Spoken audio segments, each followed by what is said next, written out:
વિનાયક કંસારા આપ જોઈ રહ્યા છો જનસાક્ષી ન્યૂઝ। નજર કરીએ આજના મુખ્ય સમાચારો પર। અંકલેશ્વર જીઆઈડીસીમાં આવેલ સરદાર ભવન ખાતે શ્રી ખોડલધામ મહિલા સમિતિ દ્વારા 2 દિવસીય ટ્રેડિંગ એક્ઝિબિશનનું આયોજન કરવામાં આવ્યું છે।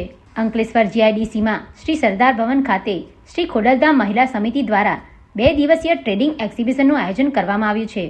તારીખ 17 અને 18 દરમિયાન યોજાનારા આ એક્ઝિબિશનમાં મહિલાઓના વસ્ત્રો, શૃંગાર પ્રસાધનો, કોસ્મેટિક વસ્તુઓ, અથાણા, મુખવાસ તેમજ ખાણીપીણીના સ્ટોલ મૂકવામાં આવ્યા છે। છેલ્લા 9 વર્ષથી યોજાતા આ કાર્યક્રમનું સંચાલન કન્વીનર અમીબેન સોજિત્રા અને તેમની ટીમ દ્વારા તેમજ જિલ્લા કન્વીનર શોભનાબેન દેવાણીના માર્ગદર્શન હેઠળ કરવામાં આવી રહ્યું છે। એક્ઝિબિશનનો મુખ્ય હેતુ બહેનોને જરૂરી વસ્તુઓ રાહત દરે ઉપલબ્ધ કરાવવાનો છે। શ્રી ખોડલધામ મહિલા સમિતિ અંકલેશ્વર દ્વારા છેલ્લા 9 વર્ષથી એક્ઝિબિશનનું આયોજન કરવામાં આવે છે અને આજે પણ આ આયોજન કરવામાં આવેલું છે।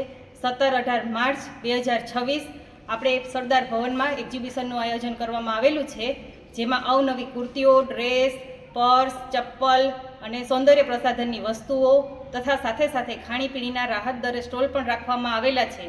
અને આપણા મહિલા સમિતિ દ્વારા ખાસ ખોડલધામ મહિલા સમિતિ દ્વારા શરબતનો સ્ટોલ પણ ઉપલબ્ધ છે, જેમાં આપણો હેતુ એ છે કે આપણે બહેનોને સારી રીતે અંકલેશ્વરની બહેનો તથા આસપાસના ગ્રામ્ય વિસ્તારની બહેનોને સારી વસ્તુ, સારી ક્વોલિટી મળી રહે અને આવનાર એક્ઝિબિટરોને પણ સંતોષકારક વેચાણ થઈ શકે તે હેતુથી આપણે દર વર્ષે એક્ઝિબિશન કરીએ છીએ। છેલ્લા 9 વર્ષથી આપણે આમાં સફળતાને પાર કરીએ છીએ। જય મા ખોડલ। પિન્ટુ મોદી, જનસાક્ષી ન્યૂઝ, અંકલેશ્વર।